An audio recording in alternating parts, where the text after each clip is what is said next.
আসসালামু আলাইকুম। আশা করি সবাই ভালো আছেন। যে যেখান থেকেই আমার ভিডিওটা দেখছেন, সবাই কমেন্ট করে জানাবেন যে কোথা থেকে আমার ভিডিওটা দেখতেছেন আর আমার ভিডিওগুলো কেমন লাগছে সেটা অবশ্য জানাবেন। আজ তৈরি করে দেখাবো রেইনবো হট মিল্ক কেক। বাচ্চারা কেক সাধারণত খুবই পছন্দ করে থাকে। সেক্ষেত্রে বাইরের আনহেলদি জিনিস খাওয়ানোর থেকে বাড়িতে বানানো জিনিস খাওয়ানোই অনেক ভালো। আর কালারফুল জিনিসও বাচ্চারা পছন্দ করে। দেখুন, আজকে কিন্তু ভিডিওতে দেখা যাচ্ছে 4টা হাত, মানে আমার ছেলেও আজকে তার খুব ইচ্ছা আমাকে সাহায্য করবে, এজন্য আজকে ও সাথে বানাচ্ছে। এখন এই কেক বানানোর জন্য আমি এখানে নিয়ে নিচ্ছি 1 কাপ পরিমাণ আটা, দিয়ে দিচ্ছি এখানে 1 চা চামচ পরিমাণ বেকিং পাউডার, 1/2 চা চামচ পরিমাণ বেকিং সোডা আর সামান্য একটু লবণ। এবার সবগুলো শুকনো উপকরণকে খুব ভালোভাবে চেলে নিচ্ছে।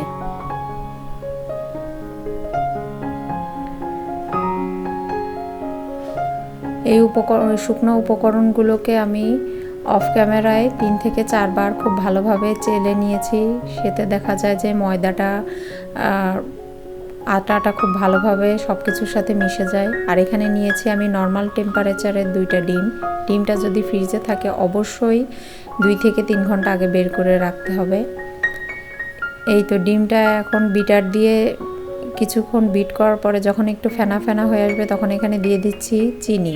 এখানে আমি 3/4 কাপ পরিমাণ চিনি নিয়েছি, বা এটাকে 1.25 কাপ বলতে পারেন, বা 1/4 কাপের 3 কাপ দিলেই এই পরিমাণ চিনি হয়ে যাবে।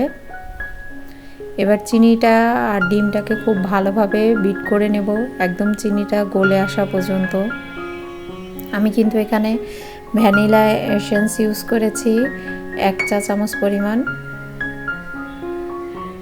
এবার চিনিটা একদম গলা পর্যন্ত বিট করতে থাকবো, আর আমি দেখিয়ে দেব যে কোন পর্যায়ে পর্যন্ত বিট করলে এই দেখুন ডিমের বিট করা প্রায় হয়ে এসেছে। এই যে ডিমের এই সাদা অংশ দিয়ে ডিমের ফোমটা দিয়ে যখন কিছু লিখবো সহজে মিশে না গেলে বুঝতে হবে ডিমটা রেডি। এখন এখানে আমি একটা পাত্র চুলায় বসিয়ে দিয়ে দিয়েছি 1/2 কাপ পরিমাণ দুধ আর 1/4 কাপ পরিমাণ সয়াবিন তেল আর 1 চা চামচ দিয়েছি ঘি। এবার সবগুলোকে খুব ভালোভাবে একটু জাল করে নিয়ে এটাকে গরম করে নেব, মানে বলক তুলে নেব দুধটা খুব ভালোভাবে বলক আসলে এক সাইডে রেখে আমি এখন এই ডিমের মিশ্রণের সাথে শুকনো উপকরণ মিশাবো। খুব আলতো হাতে আস্তে আস্তে করে মিশাতে হবে। এখানে কিন্তু স্পিড বাড়ানো দেখে মনে হচ্ছে যে আমি হয়তো অনেক জোরে মিশাচ্ছি, কিন্তু আসলে কিন্তু খুবই আলতো হাতে, আর খেয়াল রাখতে হবে ডিমের ফোমটা যাতে নষ্ট না হয়ে যায়।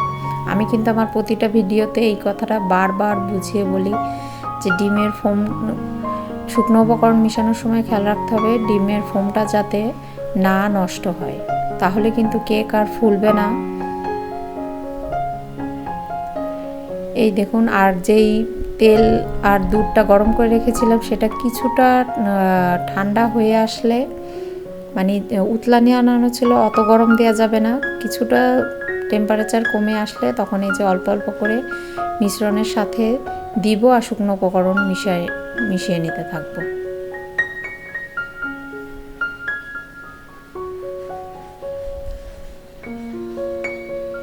এখন আবার দুধ আর তেল যা বাকি যা ছিল সেটুক সব দিয়ে দিয়েছি। এখানে আমি রেনবো কালার, যেহেতু আমার ছেলের খুব ইচ্ছা ছিল রেনবো কেক তৈরি করবে, সেই কারণে আমি এখানে সব কালার দিয়েছি। চাইলে আপনারা এই পর্যায়েও কিন্তু এই ব্যাটারটাকে একটা মোল্ডে ঢেলে বেক করে নিতে পারেন, তখন সেটা ভ্যানিলা ফ্লেভারের জাস্ট প্লেন কেক হয়ে যাবে। আর এই হট মিল্ক কেকটা কিন্তু আসলে খুবই টেস্টি হয়, আর এটা কিন্তু মানে ফেল হবে না, যেভাবে এই কেকটা বানাবে পারফেক্টভাবেই হবে। এখন আমি রেনবো কালার আনার জন্য 6টা বাটিতে ব্যাটারগুলো আমি নিয়ে নিলাম। এখন এক এক করে সবগুলোতে আমি কালার মিশিয়ে নিচ্ছি। আমি এখানে রেড ম্যানের সেমি জেল কালারগুলো ইউজ করেছি।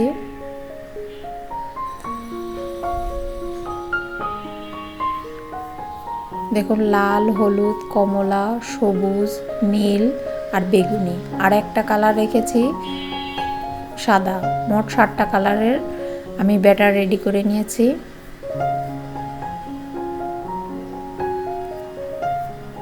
এখন এটা ঢালার জন্য আমি একটা 7 ইঞ্চি সাইজের রাউন্ড মোল্ড নিয়েছি, চাইলে আপনারা স্কোয়ার মোল্ডও নিতে পারেন। প্রথমে একটু সাদা ব্যাটার দিয়ে তার ভিতরে বেগুনি কালারটা দিয়ে, এরপর আবার একটু সাদা দিয়ে, এরপরে নীল কালার, সেম একইভাবে আমি একবার করে মাঝে সাদা কালার দিয়ে আর একটা করে আলাদা কালার দিয়ে দেব।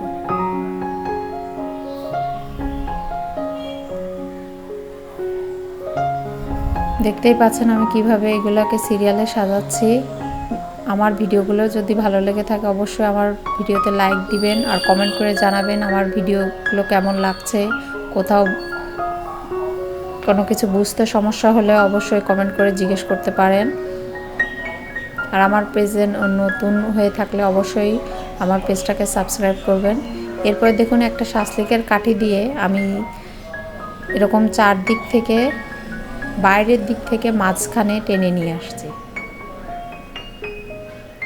এই যে চারদিক থেকে টানা হয়েছে, এরপরে আবার মাঝখান দিয়ে দেখুন এটা একটা ফুলের শেপ এসে যাচ্ছে। এবার যে দেয়া হয়েছে, এবার তার মাঝখান দিয়ে একটা করে ডাক মাঝের থেকে নিয়ে বাইরের দিকে নিয়ে আসতেছি।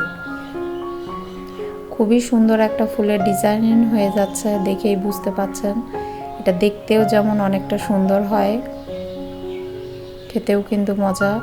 বাচ্চাদের স্কুলের টিফিনে বা বিকালে চায়ের সাথে নাস্তায় এরকম কেক বানিয়ে সবাইকে পরিবেশন করলে, বা হুটহাট বাসায় কেউ গেস্ট এসে গেলে সেক্ষেত্রে এমন কেক বানিয়ে কিন্তু তৈরি করে খাওয়াইতে পারেন সবাইকে। এই দেখুন আমি ওই কেকটাকে মিডিয়াম টু লো হিটে 30 মিনিটের মতন বেক করে নিয়েছি চুলাতেই। আমার কেকটা রেডি হয়ে গেছে।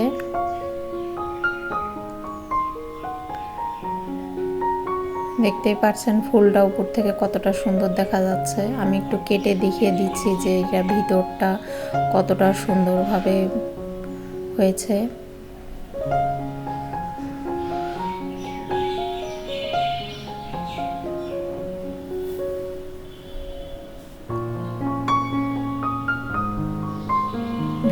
উপর দিয়ে ফুল দিয়ে কালারটা, এদিকে ডিজাইনটা সুন্দর দেখা যাচ্ছে, আর ভিতর দিয়ে যখন কাটা হবে তখন পুরো রেইনবো কালারটা, 7টা কালারের লেয়ারগুলো খুব সুন্দরভাবে বোঝা যাবে। আসলে বাচ্চারা সবসময় একঘেয়েমি একরকম কেক খেতে চায় না, এর জন্য একটু চেষ্টা যাতে আলাদা আলাদাভাবে করা যায়। আমি দেখুন এখানে দেখিয়ে দিলাম যে 7টা কালার কি সুন্দর এসেছে। আর দেখুন কেকটা কতটা সফট হয়েছে। এমন বাসায় কেক যদি ফ্রেশভাবে কেক বানিয়ে খাওয়া যায়, সেক্ষেত্রে কিনে কেক খাওয়ার কোনো প্রয়োজনই নেই। চেষ্টা করবেন সবসময় বাসায় বাচ্চাদের সব কিছু তৈরি করে খাওয়াতে, বাইরের ভেজাল জিনিস না খাওয়ানোই ভালো। কারণ বাড়িতে মার হাতের খাবারের উপরে কিন্তু কোনো কিছুই হয় না। তাহলে আল্লাহ হাফেজ, দেখা হবে নেক্সট কোনো ভিডিওতে।